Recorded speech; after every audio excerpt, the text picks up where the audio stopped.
before the charges are even discussed. Pay close attention to the judge's opening tone. This isn't frustration. It's doubt.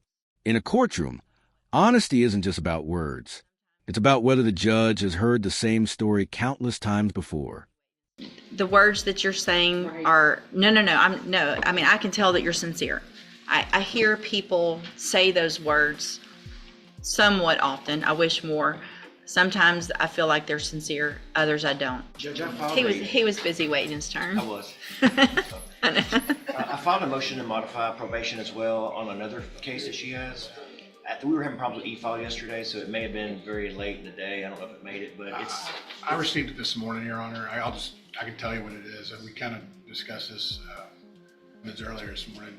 Ms. Taylor pled a couple months ago on, I think, 2 other cases, and got probation. She was ordered to safety. Before she could get sent to safety, this case got indicted and they kept her here. This case was indicted about a month ago, first week in November. Okay. Offense date of March, predates what we did before. Predates it. Okay. It was part of the backlog of testing from the lab. Yeah, and so the agreement on this one is to run concurrent with what she's doing, which I think this is a 10-year deferred concurrent. Here's a quick legal explanation. When a sentence is described as concurrent, it matters a lot. It means this case runs alongside her current probation instead of being added afterward. Simply put, the defense is trying to keep this situation from turning into a much longer and more serious outcome. Already doing. Mr. Galmore's position is that since she's had to wait a few extra months in custody and not able to go to safety as ordered, he's asking that safety condition be switched to maybe ISF or something else if the court deems appropriate. So what I would do at that point is it would get reset for sentencing and they would have to do a new substance abuse evaluation. If you want me to, I need probation's input. If their recommendation previously was for safety, then she hasn't received any treatment. I understand that she's been in custody, but that's not treatment. And so if she's going to get a probation on a possession to go along with that, there's going to be some treatment, and I would anticipate it would be in custody treatment.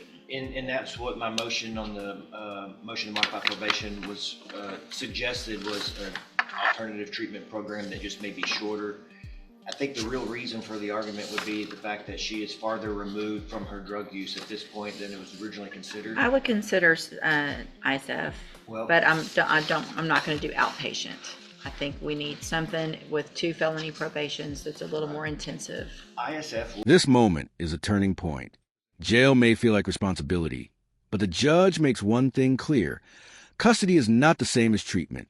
In cases involving addiction, that difference can determine whether someone falls back into old habits or actually moves forward.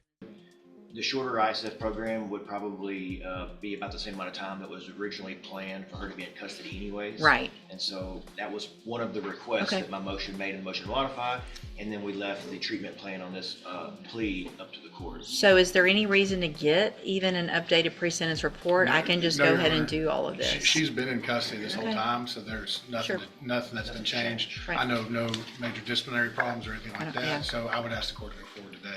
Okay, all right, let's take care of the new case and then we'll discuss the modification. Then, you're Melissa Taylor. Yes, ma'am. And Mr. Galmore, will your client waive the formal reading of the indictment? Sure, Your Honor.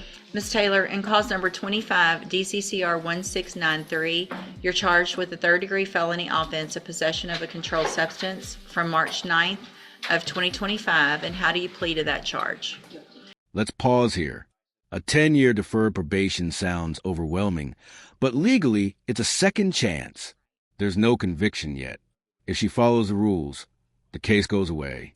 If she doesn't, the court can respond firmly. Pleading guilty freely and voluntarily, and because you did what they charged you with. I have here on the tablet some documents that have your signature on them that the state has marked as Exhibit Number 1. Before you signed these, did you go over them with Mr. Galmore? Yes, ma'am. Do you fully understand them? And do you understand, if I follow the agreement that you made with the district attorney, that you'll be waiving or giving up any right to appeal? Yes, ma'am. And the agreement is for a 10-year deferred probation. Is there no fine on this one?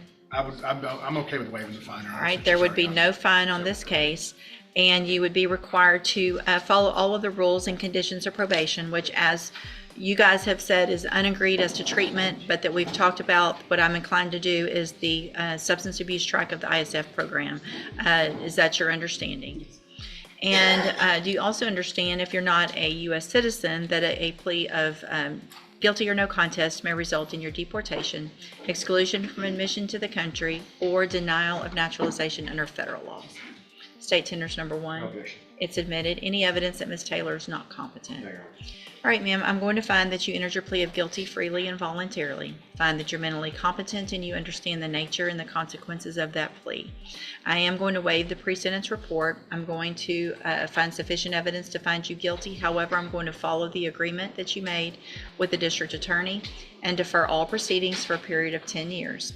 You're ordered to follow all of the rules and conditions of probation, which include entering and successfully completing the substance abuse track of the ISF program.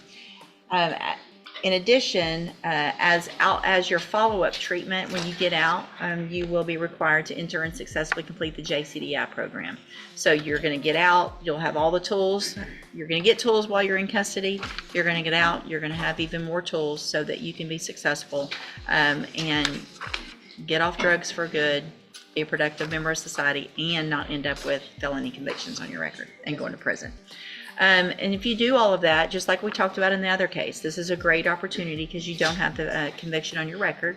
If you successfully complete the probation, the case will be dismissed. You'll never have a felony conviction. The other side of that is if you violate any condition in this case, you'll be brought back into court, you could be found guilty, and you could go to prison for between 2 years and up to 10 years. Do you understand? Yes, ma'am. All right, I'm handing you, in that case, the trial court certification that shows that this was an agreement that I followed, so you waived your right to appeal. Yes, ma'am? May I speak? Let me hold that just a second. Let me take, because I'll get sidetracked and then I won't do what I need to do legally. So now for probation in cause number 24 DCCR 2311, I am going to grant that motion to modify the probation order to change that from SafeP to ISF, substance abuse with JCDI as aftercare. 24 DCCR 2311. Judge, I think there may also be another probation that she's on, a different cause number. I'm not sure. I thought we pled her to a state jail and a Can y'all look, higher level please? felony. I just don't want, I don't want to get skipped over if there's another. If cause she's on probation for more than that one, if there is another, and then the same order goes for all. If it was SafeP, that can be number. No, this one or two. switched from SafeP to ISF, substance abuse with JCDI as a. The problem is if it's do y'all think there's one? Because it might be the time that she's on probation could be an issue. I Okay. could be wrong. Okay, we'll double check it. If she is, that'll be a condition. It'll be switched from SafeP to ISF also. Okay. This is where things become very personal. No attorney speaking, no formal process, just a defendant addressing the judge directly. These moments matter. They can influence the outcome or lock it in for good. Yes, ma'am. So I have been incarcerated for the last 8 months in Jefferson County Correctional. During the last 8 months, I've had a trustee position for 6 of those 8. There are no programs for rehabilitation for women like myself that spend 8 to a year incarcerated. There are none. The completed literature that I put down, I went out of my way to obtain that, get those shipped into me, to reach out to an outside sponsor to review my packets that I went through. I have, whether you go to a 9-month program, a 6-month program, or a 3-month program, the desire of the individual to change and putting these into application are what actually creates lasting change. Otherwise, they're just books that I've read. Sure. If you can ask me anything about these books and I can tell you how I've changed and how they've changed me and what they've done. I realize that my addiction is a terminal disease that will kill me. And it is a lifelong recovery process. And that if I don't completely abandon myself to my higher power in a recovery program for the rest of my life, that I will end up in prison or dead. I don't have any more options.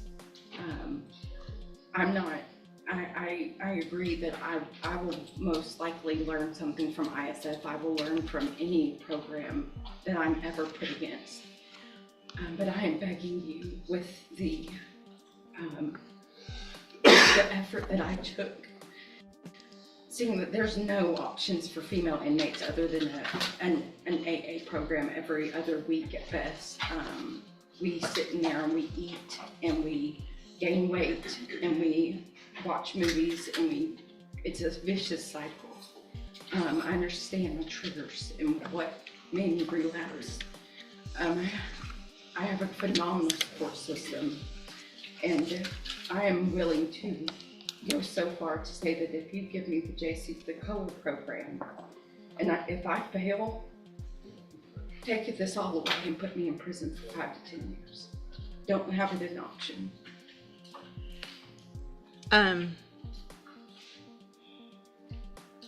Mr. Nichols, so Big red letters on so the here's the file. thing, Ms. Taylor, the words that you're saying Right. are, no, I mean, I can tell that you're sincere. I hear people say those words somewhat often. I wish more. Sometimes I feel like they're sincere, others I don't. I agree, there are not programs because jail is just a rotation of coming and going, and it's hard to get programs going because by the time someone gets started, they're probably leaving, and it could be. Listen closely to the judge's concern. It's not simply about whether Miss Taylor might fail. It's about whether the system could fail her by choosing the wrong approach. Too much leniency could lead to relapse. Too much severity could block any chance at real recovery. I appreciate what you've done. I'm inclined, but here's my fear, is that I don't want to do what you're asking and set you up for failure. So if I do what you're asking and you violate, there's going to be a notation about all of this. Mr. Nichols will remind me, probation will remind me, and there won't be, okay, now I need SafeP. Now I need ISF. I'm that Nichols? dedicated to my recovery. You know, I usually have a pretty good memory for these things, Judge. If the court wants to give her that shot, I don't want to have to revoke her. I want her to be successful. I've read what she provided the court. I know it's impressive, the work she's done for herself while in jail. I'd hate to see it all fall apart though. And I think the case she's on, other case she's on probation for is assault on an officer. And I know there was at least one state jail. I do have, so drug-related 24 justice. DCCR 2177 is another, she's on probation for. There is another probation. And so 24 DCCR 2177, so whatever I do to modify conditions are going to be the same on those. So I guess what I'm going to do, Ms. Taylor, is I'm going to give you this opportunity. It's 100% up to you to take it. Otherwise, you have 3 felonies that you're going to go to prison for. I will be a success. And here's the thing. If you feel like you're slipping and you need more and you go say, I need SafeP or I need an ISF before it ends up with me, that's one thing. That's a hard decision to make. But if you're truly committed to it and you feel yourself slipping that you need inpatient, it's going to be up to you to make that decision to ask for it. If it gets so far that you're here, it's going to be too late.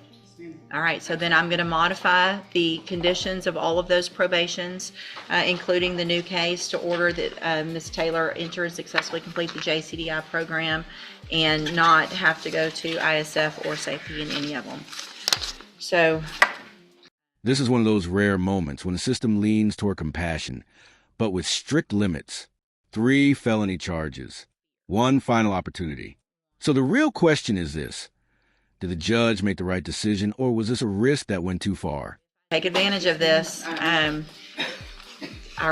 did everything else. I think so. All right, good luck. Yes, ma'am.